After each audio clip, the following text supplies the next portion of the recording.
Hey folks, thanks for watching. Today we're talking about Rhipsalis Care. Keep watching.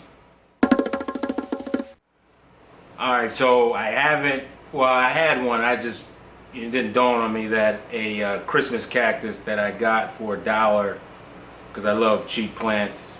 You should too, because you're saving plants. What's better than saving plants? But I had a Christmas cactus for $1, and that was a Rhipsalis, and I said, you know what? I was watching more YouTube videos.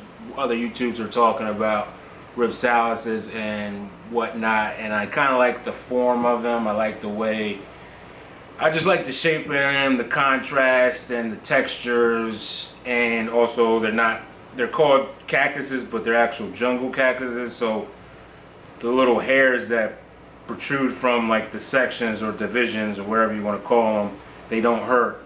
So I don't like pain, so I decided to get a few Rhipsalises. Actually don't even know. I know what one of them, matter of fact, I don't know what either one of them are.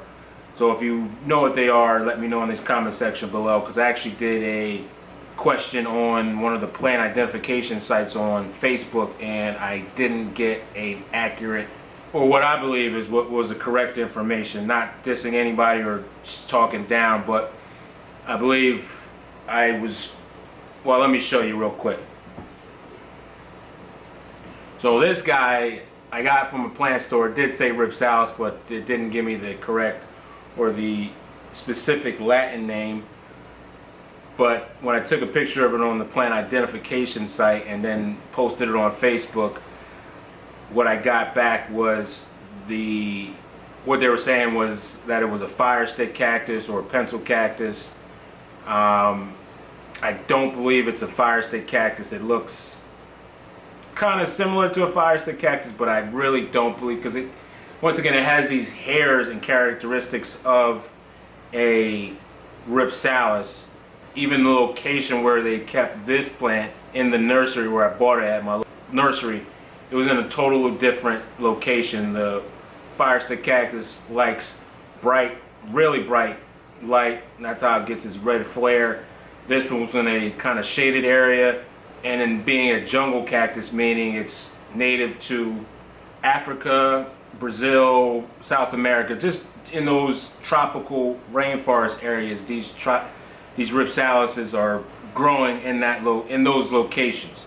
Knowing that these Rhipsalises are native to jungles, Africa, Brazil, South America, these are where these Rhipsalises grow, and basically they are epiphytes. And a little bit about epiphytes, basically, long story short, they grow on trees. So knowing that, when I got all of my Rhipsalises, they were in plastic pots. Plastic pots holds a lot of moisture, and being that these are epiphytes, like your air plants and your orchids, they like a nice airy soil, because they're, in the rainforest, if they're growing on a tree, it's not going to be wet all the time. So I changed it up to a clay pot, which is more porous, to let more air penetrate through, to get the roots that air that they're naturally designed to take. But the only other issue with the clay pots, the soil is going to dry out a lot faster than it would with a pot. Rhipsalis is like that wet, damp soil. So basically, what I'm going to do is most likely water it every week. And right now it's my 3rd week having this particular Rhipsalis, and I haven't watered it since I transferred it, and the soil is about ready to be watered. The next Rhipsalis I got, like I said, I still don't even know what it is. If you do know what it is, let me know in the comment section below. I got it from Lowe's, and here it is. This is almost like a funky looking plant. I love the pot with the hairs. Almost looks like it's like dreads coming down. It's pretty cool. So that's why I picked it up. I also dusted it with some diatomaceous earth, because I was having an aphid problem about 3 weeks ago, and that problem has been gone. So I'm ready to get rid of this excess diatomaceous earth, just in case, just to enjoy the natural beauty and the look of the Rhipsalis. Now once again, these guys got lots of hairs on them. They like low they like low light because they're in the tropical areas in Africa and also in South America. So when they're in the understories, they're getting all the lights that's hitting them is basically being absorbed by all the branches of the trees in the canopy. So they're getting not a lot of light. So that's what you need to do. They're a nice low light plant. They're real easy to take care of from what I'm hearing, and I've had this Rhipsalis for about 2 weeks now, and I haven't had any issues. I've had actually new growth ever since I put it in my house. I'm just trying to gauge where I should place it at, and also, like I said, I changed the plastic pots to a more aerated clay pot, and it's just up to me just to make sure I keep the watering more frequent than usual, because once again, it's an epiphyte. It likes moist soil, but just fast draining soil, deeming, thus the name jungle cactus. Now also what I like to do is see what Google has to say about it on their network. Hey Google, how do you take care of a Rhipsalis? On the website house.com, they say, they grow best with good drainage. Use quick draining cactus mix or a bark-filled orchid mix for potting, and make sure containers have drainage holes.